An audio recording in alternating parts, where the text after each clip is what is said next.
pride comes before crashing.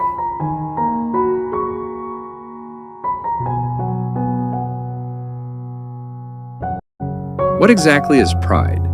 It is excessive self-esteem, an unreasonable feeling of superiority. It is usually displayed outwardly by an arrogant, conceited, and presumptuous demeanor.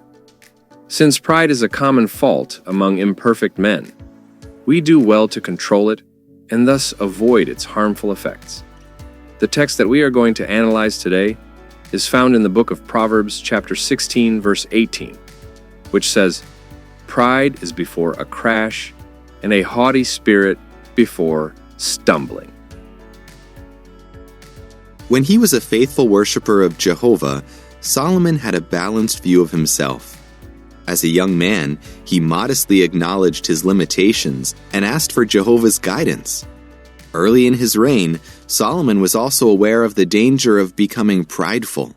Sadly, Solomon later failed to apply his own advice. Sometime into his kingship, he proudly began to ignore God's requirements. For example, one of the laws stated that a Hebrew king should not take many wives for himself, so that his heart may not go astray. Deuteronomy 17:17. Solomon disregarded that law and acquired 700 wives and 300 concubines, many of whom were pagan. Perhaps Solomon felt that he had everything under control. Whatever the case, in time, Solomon suffered the consequences of his drawing away from Jehovah. Summary of today's text. Solomon was humble and he obeyed Jehovah. Solomon forgets Jehovah's reminders and becomes a proud person.